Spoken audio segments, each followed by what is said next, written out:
All right, let's talk about Nora Roberts. You know the feeling, right? You walk into a bookstore, head to the romance or fiction section, and there it is, an entire wall of books by just one author.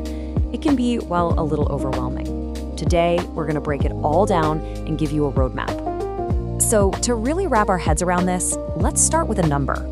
That one. Over 500 million. That's how many of her books are out there in the world.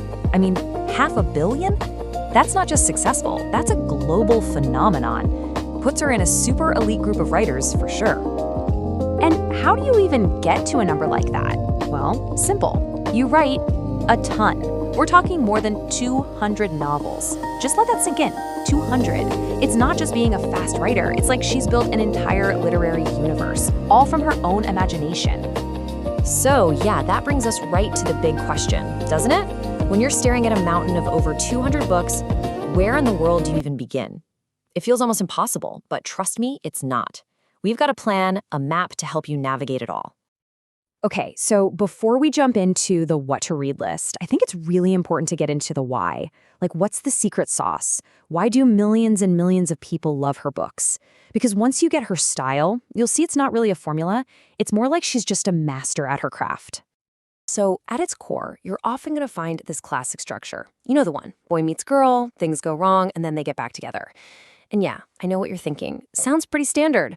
And you're not wrong. But the real magic isn't the framework. It's what she builds on top of it. The genius is all in the execution. And a huge part of that execution is her characters. Look, you're just not going to find a lot of helpless people waiting to be rescued in her books. Her characters are strong, they're smart, they're capable, but, and this is key, they're also a mess. They've got flaws, they've got baggage, and that's what makes them feel so incredibly real, unforgettable. And the last piece of this puzzle? The setting. I love this quote from a reader on Goodreads because it just nails it. With Nora Roberts, you get to travel for free. Her locations aren't just a place where the story happens. Whether it's Ireland or Montana, the setting is practically its own character. She makes you feel like you're right there. All right, you ready for the single biggest trick to understanding her work? This is the key that unlocks everything. To make sense of this huge library, you have to know a secret. Nora Roberts isn't just one author. In a way, she's two. Okay, so check this out. On one side, you've got Nora Roberts. That's the name you see on all the contemporary and paranormal romances, the ones set in those gorgeous scenic, sometimes magical places. But then she has a pseudonym, J.D. Robb, and that's for something completely different. Futuristic, gritty crime novels set in New York City. Boom. Just like that, by knowing this one thing, you've basically cut that giant list of books right in half. Way more manageable, right?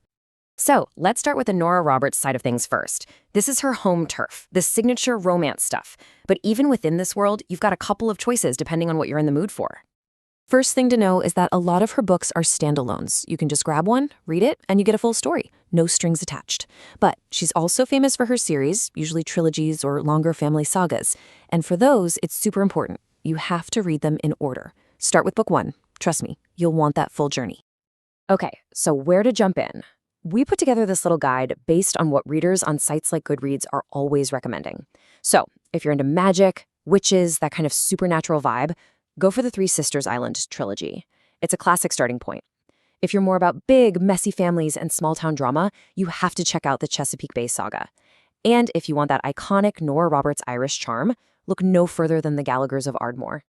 All right, let's totally switch gears now. We're leaving the charming towns and magic behind, and we're jumping into that other world, the world of J.D. Robb.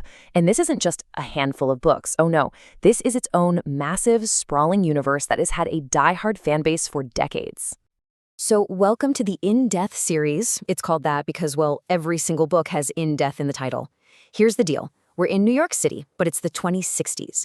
We follow this amazing character, Lieutenant Eve Dallas, a tough-as-nails homicide cop. And she's got this mysterious, super rich husband named Roke. It's this perfect mix of sci-fi, detective story, and, yeah, a whole lot of romance.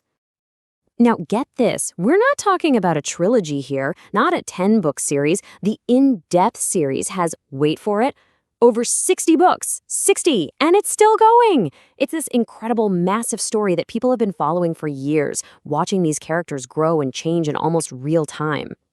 And this really puts it into perspective. The whole thing kicked off way back in 1995 with Naked in Death. It was still going strong in 2010, and it's still coming out with new books now, with more planned into 2025 and beyond.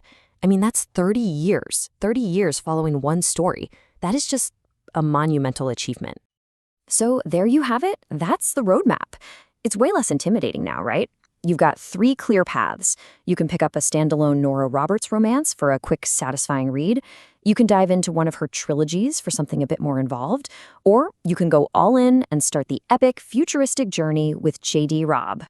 The choice is all yours. A standalone adventure, a magical trilogy, or a futuristic thriller. Each one is a totally different world, but they're all classic Nora Roberts. So, the only question is, which world will you explore first?